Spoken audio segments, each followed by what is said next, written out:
اللهم صل على سيدنا ونبينا ومولانا محمد وعلى آله وصحابه أجمعين.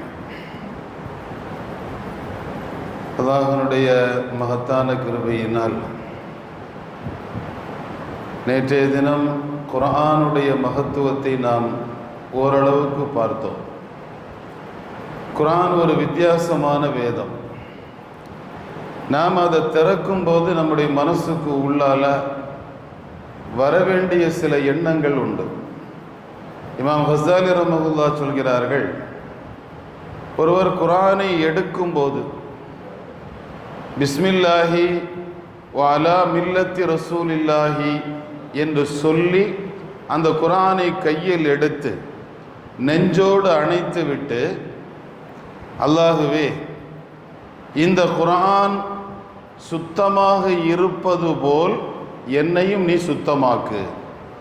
ஏன்னா குர்ஆன்ங்கிறது அல்லாஹ்வுடைய கலாம், அல்லாஹ்வுடைய பேச்சு. இப்போ அல்லாஹ்வுடைய பேச்சு பரிசுத்தமானது. மூசா அலைஹிஸ்ஸலாம் தூர் சீனால போய் அல்லாஹ்ட்ட பேசினாங்க. அப்படி பேசும்போது தூர் சீனாவுக்கு போன உடனேயே அல்லாஹ்வுடைய சப்தம் அந்த மலையில் விழுந்தது. விழுந்த உடனே அல்லாஹ் சொன்ன வார்த்தை, யா மூசா, மூசாவே செருப்பை கழட்டுங்கன்னா, உங்கள் காலில் போட்டிருக்கிற செருப்பை கழட்டுங்க. ஏன்னா இன்னக்கபில் வாதில் முகத்தசித்துவா, நீங்கள் பரிசுத்தமான மலையில் இருக்கிறீங்க. அந்த மலையில் அல்லாஹ் இறங்கல, அல்லாஹ்வுடைய சப்தம் விழுது. அப்போ அல்லாஹ்வுடைய கலாம் விழுற அந்த மலையை அல்லாஹ் பரிசுத்தமான இடம், அதனால உங்களுடைய செருப்பை கழட்டுங்கன்னு அல்லாஹ் சொல்கிறான். இப்போ அதனால தான் ஹஸ்ஸாலி இமாம் சொல்கிறாங்க, குர்ஆனை கையில் எடுத்து நெஞ்சில் அணைச்சிட்டு, அல்லாஹுவே இது பரிசுத்தமாக இருக்கிற மாதிரி என்னையும் நீ பரிசுத்தமாக்க அல்லாஹ் அப்படின்னு சொல்லி அந்த குர்ஆனை திறந்து ஓதுகிற போது அந்த வார்த்தைகள், அங்கிருக்கிற ஒவ்வொரு வார்த்தைகளும் நமக்கு உள்ள ஒரு மாற்றத்தை உண்டாக்கும் என்கிறார்கள். இன்னைக்கு ஓதப்பட்ட வசனங்கள்ல ஒரு ஆயத்து, அல்லாஹ் குர்ஆன்ல வசனங்களை எப்படி அமைச்சிருக்கிறான், வெறுமன வார்த்தைக்கான அர்த்தத்தை மட்டும் அல்லாஹ் சொல்றதில்லை, அந்த வார்த்தைக்கு உள்ளால ஒரு ஆளுமையான தத்துவத்தை மறைச்சு வச்சிருப்பான். உஹது யுத்தம், அந்த உஹது யுத்தத்தில் தோல்வியும் இல்லை வெற்றியும் இல்லை முஸ்லிம்களுக்கு.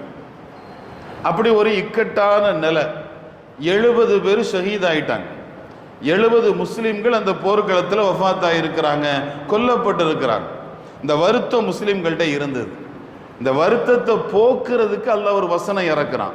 அந்த வசனத்தில் அவன் பேசுகிறான், ஒத்தில்கல் ஐயாமோ, இந்த போரினுடைய நாட்கள், நுதாவிலுஹா பைனன்னாஸ், கரெக்டு தானே, நுதாவிலுஹா பைனன்னாசி, அதை மக்களுக்கு மத்தியில் நாம் சுழலச் செய்கிறோம். போரினுடைய நாட்களை மக்களுக்கு மத்தியிலே சுழலச் செய்கிறோம். சுழலச் செய்கிறோம்னா என்ன, ஒரே காலத்தில் ஒரே ஒரு கூட்டம் ஜெயிச்சுட்டே இருக்காது. ஒரு தடவை ஒரு கூட்டத்துக்கு வெற்றினா மறு தடவை இன்னொரு கூட்டத்துக்கு வெற்றி. ஏன்னா தொடர்ந்து ஒரு கட்சி ஆட்சிக்கு வந்தாலே அது பெரிய விமர்சனமாக போயிடும். அதனால தேர்தல்னு வரும்போது கூட மாறி மாறி வந்துக்கிட்டே இருக்கும். அப்போ வெற்றி தோல்வி என்பது மாறி மாறி தான் வரும். அதை நாம் சுழலச் செய்கிறோம் என்று பயன்படுத்துறதுக்கு அல்லாஹ் பயன்படுத்தின வார்த்தை நுதாவிலுஹா. நுதாவில்ங்கிற வார்த்தையை பயன்படுத்துகிறான். தல்வுனா வாளின்னு அர்த்தம். கிணத்துல விடுற வாளி, தண்ணி இறைக்கிறதுக்காக ஊத்துற அந்த கிணத்துக்குள்ள இறக்குற வாளிக்கு தான் தல்வுன்னு பேர். இந்த வாளி எப்படின்னா, போகும்போது சும்மா போகும், வரும்போது தண்ணியோட வரும்.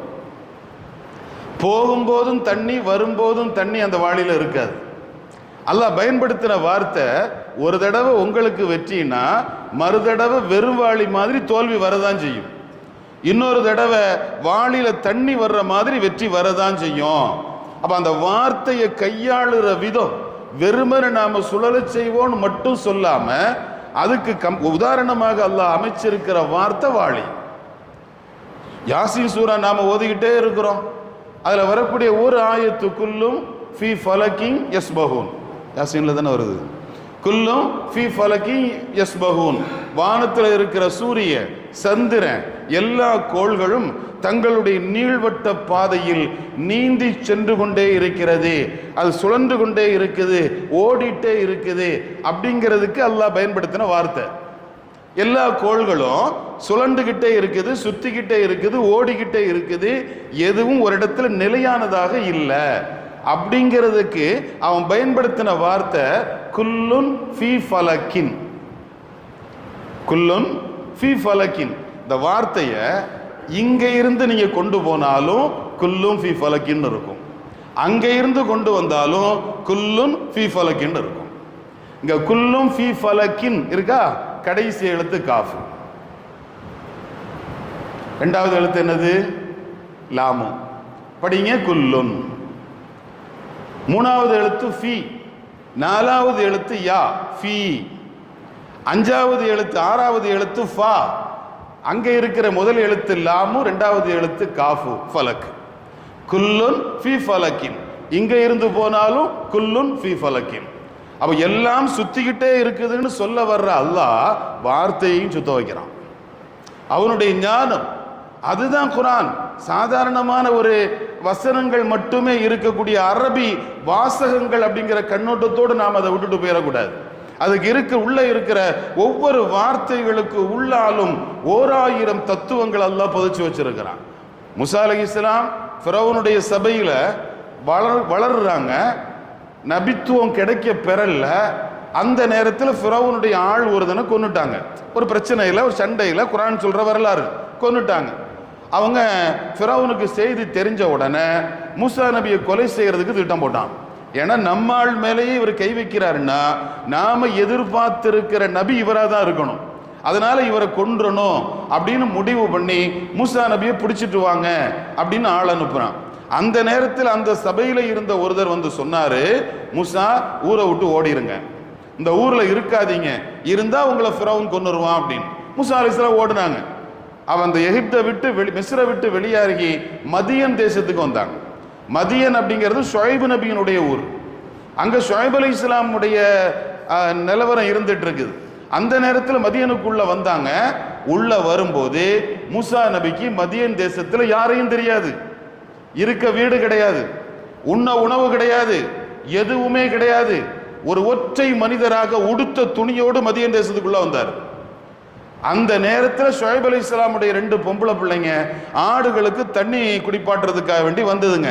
அதுல ஒரு கிணறு மூடி இருந்தது, பெரிய மூடி இருந்தது, அதை யாராலும் தூக்க முடியல. அந்த மூடியை மூசா அலைஹிஸ்ஸலாம் தூக்குனாங்க. தூக்கிக்கிட்டு அந்த பிள்ளைங்கள்ட்ட நீங்க தண்ணி கொடுங்கன்னாங்க. அந்த பிள்ளைங்க கூட்டம் இல்லாத அந்த கிணத்துல தண்ணியை கொடுத்துட்டு போயிடுச்சு. இப்போ ஒரு மரத்தடியில வந்து உட்கார்ந்தாங்க. இங்கதான் வார்த்தை. அந்த மரத்தடியில உட்கார்ந்த மூசா அலைஹிஸ்ஸலாம் அல்லாஹ்ட்ட சொன்ன ஒரே ஒரு வார்த்தை, ரப்பி இன்னி லிமா அன்சல்த இலைய மின் ஹைரின் ஃபகீர்னா. இது குர்ஆன்ல உள்ள ஒரு வார்த்தை. ஹசன் பஸ்ரி ரஹ்மத்துல்லாஹி சொல்றாங்க, இந்த வார்த்தையை இஹ்லாஸா ஒரு மனுஷன் ஒரு தடவை சொன்னா அவருக்கு என்ன தேவையோ அல்லாஹ் அதை கொடுக்காம இருக்க மாட்டான். அவ்வளவு ஒரு ஆளுமையான ஒரு வார்த்தை. என்ன அர்த்தம்? ரப்பே, நீ தரக்கூடிய ஹைருக்கு நான் தேவையானவன், நீ தரக்கூடிய பைசாக்கு, நீ தரக்கூடிய வீட்டுக்கு, நீ தரக்கூடிய சொகத்துக்கு அப்படிங்கிற வரையறையெல்லாம் கிடையாது. ஹைரு, ஹைருங்கிற வார்த்தையை மூசா அலைஹிஸ்ஸலாம் பயன்படுத்தினாங்க. நீ எதுவெல்லாம் நலவாக தருகிறாயோ அத்தனையும் இப்ப எனக்கு தேவை. ஏன்னா மதியன்ல எனக்கு குடியிருக்க வீடு கிடையாது, மதியன்ல எனக்கு சாப்பிட்றதுக்கு வழி கிடையாது, என்னுடைய பாக்கெட்ல மணி கிடையாது, உடுக்கிறதுக்கு அடுத்த துணி கிடையாது, எனக்கு ஏதாவது ஒண்ணு வந்தா ஆறுதல் சொல்றதுக்கு எந்த உறவும் கிடையாது. அப்படிப்பட்ட நிர்கதியா நிக்கிற நான் மனுஷன். அதனால நீ தரக்கூடிய எல்லா ஹைரும் எனக்கு தேவை அப்படின்னு சொன்னாங்க. ஷுஐப் அலைஹிஸ்ஸலாமுடைய மக வந்தது, வந்து சொல்லிச்சு, எங்க வாப்பா உங்களை கூப்பிடுறாங்க அப்படின்னு. மூசா அலைஹிஸ்ஸலாம் போனாங்க. ஷுஐப் அலைஹிஸ்ஸலாம் விருந்து கொடுத்தாங்க. விருந்து கொடுத்துட்டு சொன்னாங்க, என் மகளை கல்யாணம் பண்ணிக்கிறீங்களான்னு கேட்டாங்க. சஃபூரா அம்மா ஷுஐப் அலைஹிஸ்ஸலாமுடைய மகள் கல்யாணம் பண்ணாங்க. கல்யாணம் பண்ணி ஷுஐப் அலைஹிஸ்ஸலாமுடைய சொத்தெல்லாம் இப்ப யாருக்கு? மூசா அலைஹிஸ்ஸலாம். இந்த ஒரு வார்த்தை தான்.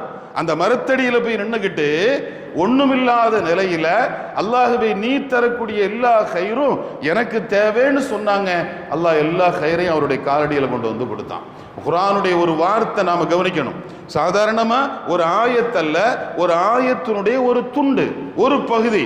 அந்த ஒரு பகுதிக்கு உள்ளால அல்லாஹ் ஒரு வரலாறு தூக்கி வச்சிருக்கிறான்.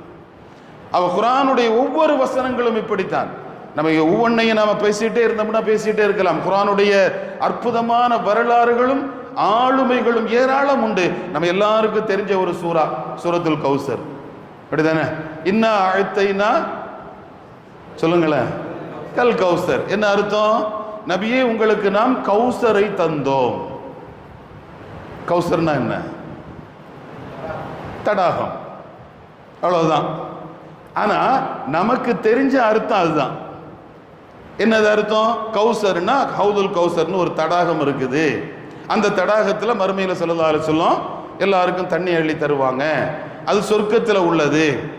இந்த தடாகம்ங்கிற அர்த்தம் மட்டும்தான் அதுக்கு வைக்கணுமா? இல்ல அதனுடைய சூழ்நிலை என்ன? ஒருதான் வர்றான், வந்தவன் ரசூலுல்லாஹ்ட்ட சொல்றான், ஆண் வாரிசு இல்லாத ஆளுதானே நீ, ஆண் வாரிசு இல்லாத ஆளுதானே நீங்க.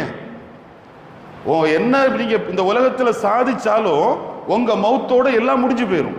ஏன்னா உங்க பேர் சொல்றதுக்கு பின்னால ஆம்பளை பிள்ளை இல்லை அப்படின்னு ஒருதான் சொன்னான். சொன்னதுக்கு பதில் இந்த சூறா, அதுக்கு பதிலாக தான் அல்லாஹ் இந்த சூறாவை இறக்குறான். அப்ப இந்த சூறாவுல கௌசர்ங்கிற வார்த்தைக்கு வெறும் தடாகம் என்கிறது மட்டும் அர்த்தமா இருக்காது. அல்லாஹ் என்ன சொல்றான்? உங்களுக்கு கௌசரை நாம தந்தோம். ஃபஸல்லி ரப்பிக்க, அல்லாஹ்வை தொழுங்க, ஒன்ஹர் அறுத்து பலியிடுங்க, இன்ன ஷானியக்க, உங்களுக்கு கோபத்தை உண்டாக்குன அவன் ஹுவல் அபுத்தர், அவன் தான் சந்ததி இல்லாதவன். உங்களுக்கு கோபத்தை உண்டாக்குன அவன் சந்ததி இல்லாதவன் அப்படின்னா என்ன அர்த்தம்? உங்களுக்கு சந்ததி இருக்குன்னு அர்த்தம். அப்ப கௌசருக்கு என்ன அர்த்தம்? யோசிச்சு பாருங்க. ஸல்லல்லாஹு அலைஹி வஸல்லமுக்கு 7 பிள்ளைங்க. வஃபாத் ஆகும்போது இருந்த பிள்ளை யாரு மட்டும்தான்? ஃபாத்திமா அம்மா மட்டும்தான். மிச்சம் உள்ள 6 பிள்ளைகளும் ரசூலுல்லாஹ் வஃபாத் ஆகிறதுக்கு முன்னாலேயே வஃபாத் ஆயிடுச்சு. இருந்த ஃபாத்திமா அம்மா ரசூலுல்லாஹ் வஃபாத்தான 6வது மாசத்துல வஃபாத் ஆயிட்டாங்க. அவங்க வஃபாத் ஆகும்போது அவங்க வயசு 29. சின்ன வயசுல ஃபாத்திமா அம்மா மௌத்து. ஃபாத்திமா அம்மாவுக்கு 3 பிள்ளைங்க, ஹசன், ஹுசைன், முஹ்சின். முஹ்சின் சின்ன வயசுல மௌத்தா போயிட்டாரு. ஹசன் ஹுசைன் ரலியல்லாஹு அன்ஹுமா, ஹுசைன் ரலியல்லாஹு அன்ஹு கர்பலாவில் வஃபாத் ஆகுறாங்க. ஹசன் ரலியல்லாஹு அன்ஹு ஹுசைன் ரலியல்லாஹு அன்ஹுடைய அண்ணன் அதுக்கு முன்னாலேயே மௌத்தா போயிட்டாங்க. கர்பலாவில் ஹுசைன் ரலியல்லாஹு அன்ஹு மட்டுமல்ல, ஸல்லல்லாஹு அலைஹி வஸல்லமுடைய சந்ததிகள் எல்லோருமே கொலை செய்யப்பட்டார்கள்.